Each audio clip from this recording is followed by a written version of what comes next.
오늘 우리에게 주시는 하나님의 말씀은 시편 24편 1절로 6절까지의 말씀입니다. 시편 24편 1절로 6절까지의 말씀을 한 절씩 교독하고 마지막 절은 같이 보도록 하겠습니다. 제가 먼저 봅니다. 땅과 거기에 충만한 것과 세계와 그 가운데에 사는 자들은 다 여호와의 것이로다.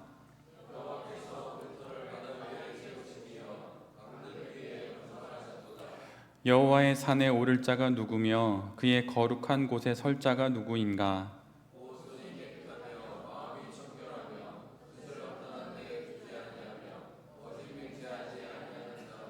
그는 여호와께 복을 받고 구원의 하나님께 의를 얻으리니 이는 여호와를 찾는 족속이요 야곱의 하나님의 얼굴을 구하는 자로다. 아멘. 오늘은 시편 24편의 말씀을 갖고 사업의 산을 오르며 이런 제목으로 함께 하나님 말씀을 나누도록 하겠습니다. 오늘 우리에게 허락된 하나님의 말씀을 차근차근 읽어 나가다 보면 좀 이상한 부분을 발견하게 됩니다. 그것은 하나님께서 당신의 터를 바다 위에 세우신다는 말씀입니다. 바다 위에 터를 세우고 강들 위에 하나님의 터를 건설하신다고 그렇게 말씀하십니다. 건축은 전 잘 모르지만 건축을 할 때 가장 중요한 것은 당연히 지반 공사입니다. 잘 다져진 터 위에 세워진 건물이어야 흔들리지 않기 때문이고 또한 그럴수록 높이 세울 수 있기 때문입니다. 그런데 지금 하나님께서는 여호와의 것이라고 분명히 말씀하신 땅이 있음에도 불구하고 땅이 아니라 바다 위에 강 위에 당신의 터를 세우신다고 말씀하십니다. 어느 누구도 터로 삼지 않을 그리고 삼을 수 없는 그곳을 하나님은 하나님 나라의 터로 삼으십니다. 그 이유가 무엇일까요? 그것은 하나님의 나라는 어느 누구도 근접할 수 없는 영원한 나라이기 때문입니다. 그 누구도 이 땅의 것으로 함부로 가까이 할 수 없는 나라가 주의 나라, 하나님의 나라임을 바로 오늘 본문을 통해 우리 모두에게 보여주는 것입니다. 오직 하나님만이 세울 수 있는 나라, 바로 그 나라가 하나님 나라임을 우리 모두에게 말해주는 것입니다. 그 나라의 한 가운데에 여호와의 산이 높이 솟아 있습니다. 바다를 터로 삼아 어느 누구도 근접하지 못하게 세우신 그 거룩한 하나님 나라, 그 한가운데 여호와의 산이 있습니다. 그렇다면 어느 누가 그 산에 오를 수가 있겠습니까? 하나님의 나라도 여호와의 산도 난공불락의 요새와도 같습니다. 그런데 오늘 성경은 그 산에 오를 수 있는 이가 있다고 분명히 말씀합니다. 그것이 4절의 말씀입니다. 곧 손이 깨끗하며 마음이 청결하며 뜻을 허탄한 데 두지 아니하며 거짓 맹세하지 아니하는 자로다. 어느 누구도 가까이 할 수 없는 하나님 나라, 그 나라에 세워진 어느 누구도 가까이 할 수 없는 거룩한 산에 오를 수 있는 이가 바로 이와 같은 사람이라고 오늘 본문은 우리 모두에게 말해주고 있습니다. 세번역 성경을 보면 이렇게 번역합니다. 깨끗한 손과 해맑은 마음을 가진 사람, 헛된 우상에게 마음이 팔리지 않고 거짓 맹세를 하지 않는 사람, 그 사람이 여호와의 산에 오를 수 있다고 오늘 성경은 우리 모두에게 이야기합니다. 그런데 여기에는 참으로 아이러니가 담겨져 있습니다. 그것은 거룩한 여호와의 산에 오를 자, 여호와의 성전이 있는 산, 여호와 하나님이 계신 그 산에 오를 수 있는 조건이 지극히 윤리적이라는 사실입니다. 여호와의 산에 오를 수 있는 사람은 교회 안 신앙의 언어들을 나열하는 자가 아닙니다. 윤리의 언어를 가진 자, 깨끗한 손과 정결한 마음을 가진 자, 헛된 우상의 마음을 팔지 않고 거짓 맹세와 허위를 말하지 않는 자, 바로 그러한 자가 여호와의 산에 오를 수 있는 것입니다. 이러한 삶을 사는 자가 거룩한 여호와의 나라, 그 나라의 한가운데 있는 여호와의 산에 오를 수 있는 것입니다. 우리의 사업 역시 마찬가지입니다. 여호와의 산에 오르는 그 마음으로 우리도 우리의 사업을 경영해 나가야 하는 것입니다. 요행을 바라는 마음이 결코 믿음이 아닙니다. 그런 헛된 믿음으로 포장된 마음을 버리고 땀을 흘리며 깨끗한 손으로 수고를 하고 정직한 행실로 경영해 나가며 맑은 마음으로 사업을 해 나갈 때만이 그것이 바로 하나님께서 받으시는 사업이 되고, 그럴 때 비로소 우리는 사업의 산을 오를 수 있는 것입니다. 그렇다면 지금 내가 요행을 바라고 있는지 아닌지, 그러한 증거, 또 정직한 마음과 깨끗한 손으로 수고의 땀을 흘리며 일하고 있는지 아닌지 어떻게 확인할 수 있을까요? 그것을 확인할 수 있는 기준이 있습니다. 그것은 바로 목표가 있느냐 하는 것이에요. 여러분의 올해의 사업의 목표는 무엇이었습니까?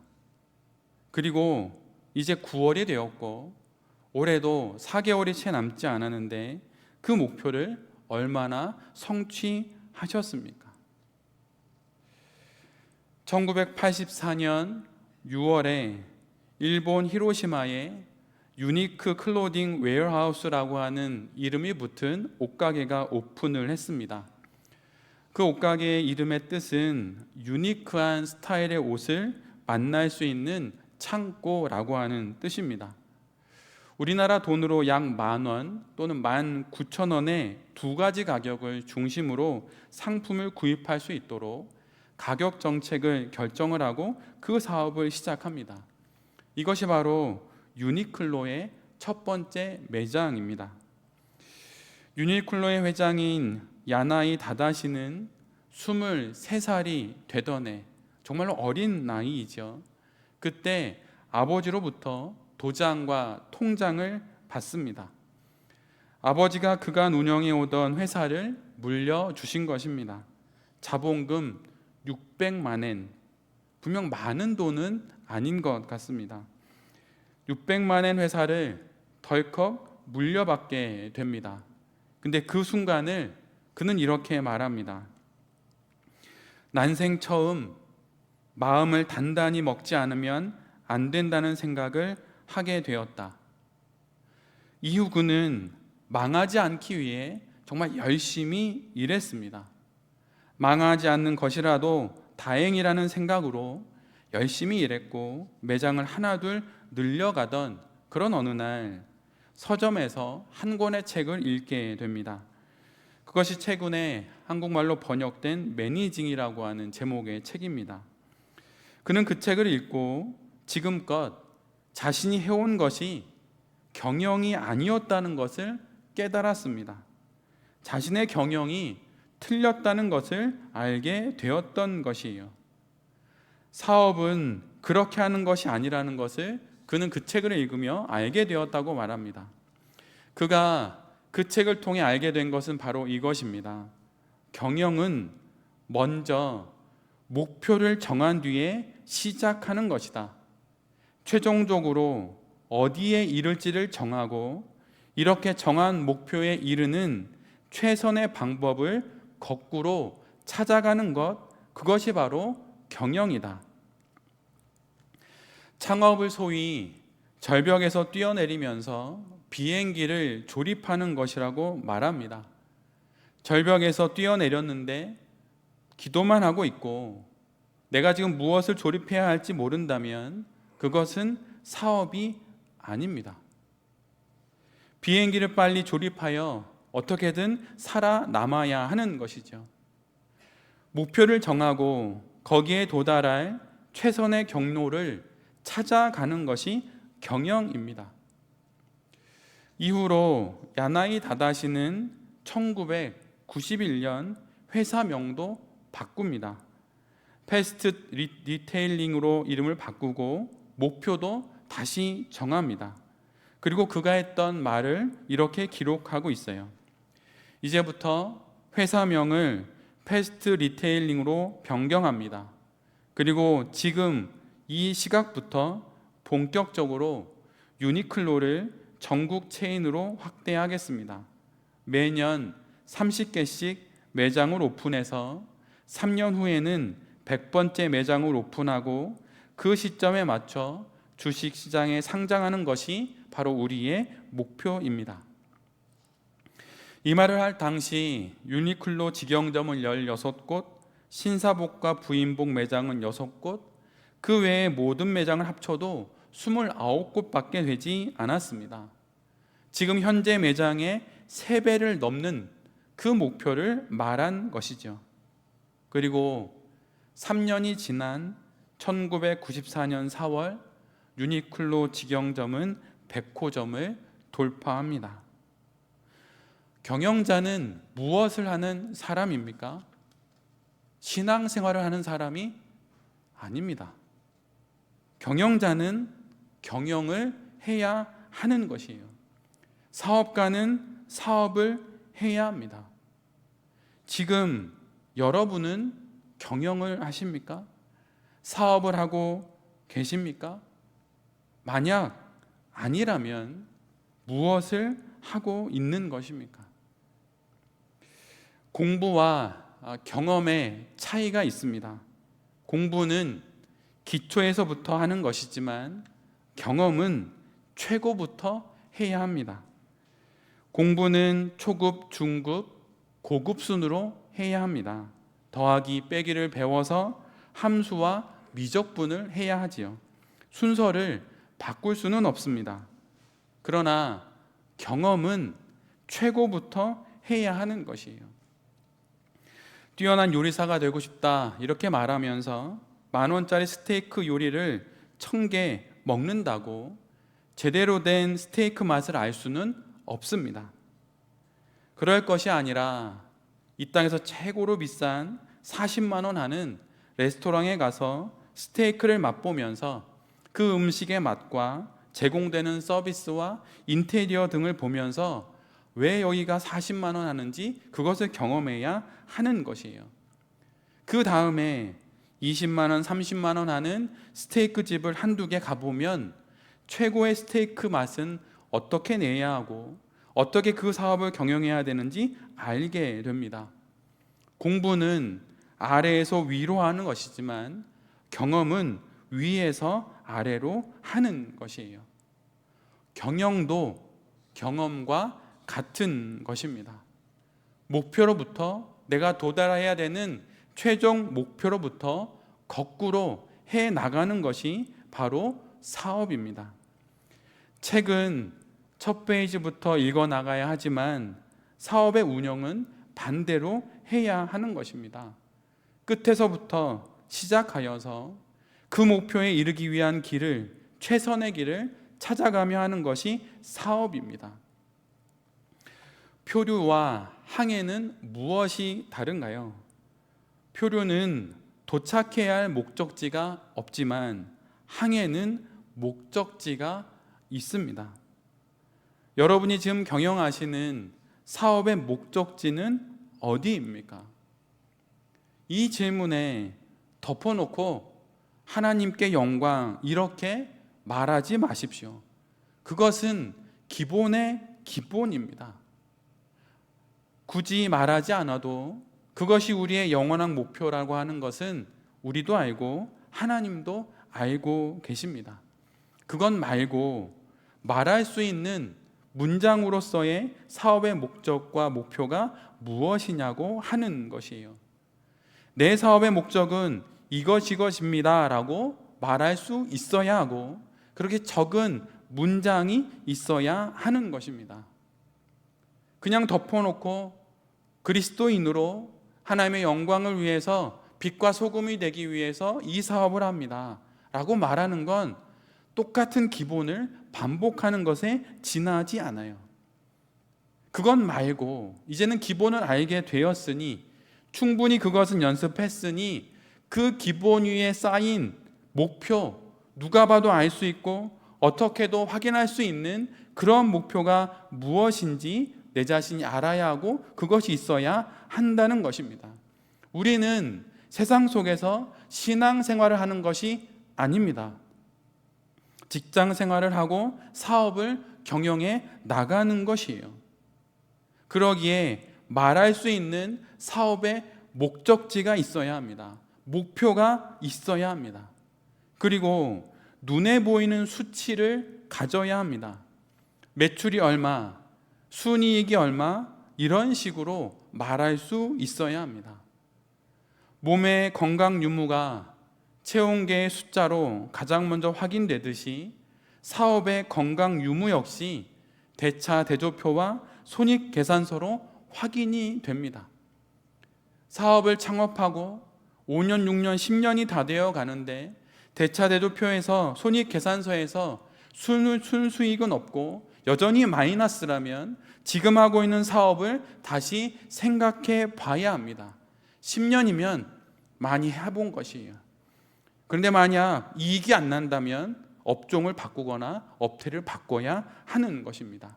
방법이 잘못된 것이에요.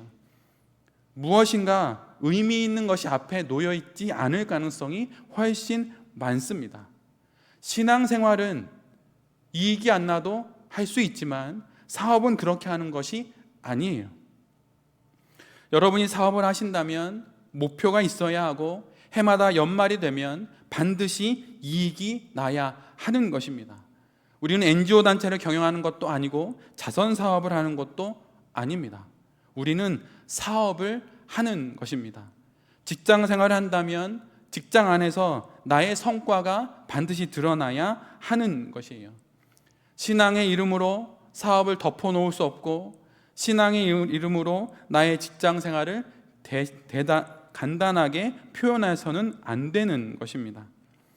신앙으로 사업한다는 것은 세상의 방식과 전혀 다른 것이 아닙니다. 그것을 기본적으로 포함하고 또한 넘어서는 방식이 곧 기독사업가의 방식이어야 하는 것이에요. 하나님의 식과 법, 그것은 기본이고 그것을 넘어서서 이 세상의 식과 법도 우리 모두가 잘 알아야 하는 것입니다. 오직 그럴 때만이 우리가 사업의 산을 오를 수 있는 것이에요. 여러분의 사업의 목표는 무엇입니까? 그것을 또한 얼마나 성취하셨습니까? 하나님 앞에서 우리가 사업을 통해 보여드릴 수 있는 건 바로 그것입니다. 얼마나 거두었는지, 얼마나 이익을 남겼고, 얼마나 사업을 기독사업가답게 했는지 그 모든 것으로 하나님이 판단하시는 것이에요.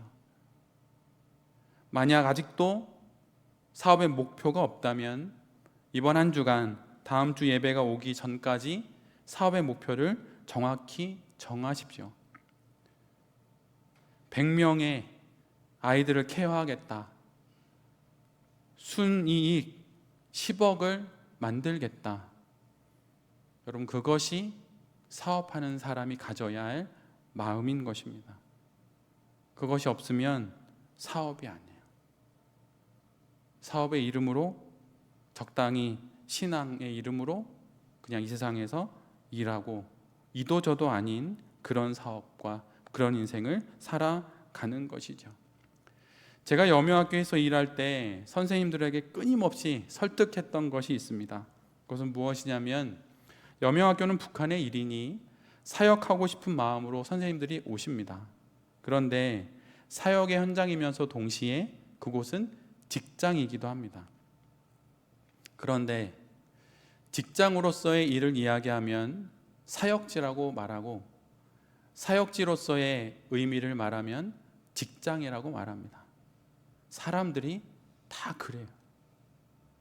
그런데 혹시 지금 내 자신에게 그렇게 말하고 있는 것은 아닌지, 사업가로서 부딪혀서 해결해야 할 그 일을 신앙으로 하는 의미 있는 사역이야 라고 말하고 얼버무리고 있는 것은 아닌지, 때로는 아무런 이익이 나지 않아도 하나님을 믿고 묵묵히 해나가야 할 사역자의 마음을 품어야 할 그 순간에 돈을 계산하는 사업가의 마음으로 이익이 안 나니 접어야겠다 이렇게 말하고 헷갈리면서 결국은 이도저도 아닌, 뜨겁지도 차지도 않는 그러한 모습으로 사업을 해나가고 계신 것은 아닌지,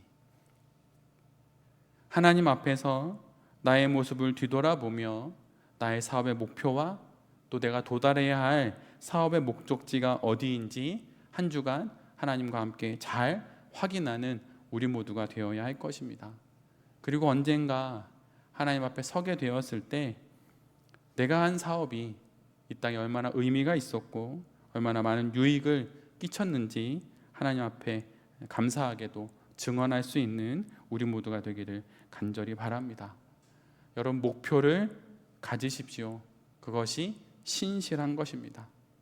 정확한 순이익의 수치를 품고 기도하십시오. 그것이 신실한 것입니다.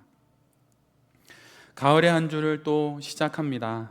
다시 힘을 내어서 신앙의 산과 사업의 산 모두를 잘 오르는 여기 계신 모든 대표님들과 또 이 말씀을 전하는 제 자신이 될 수 있기를 간절히 기도드립니다. 아멘.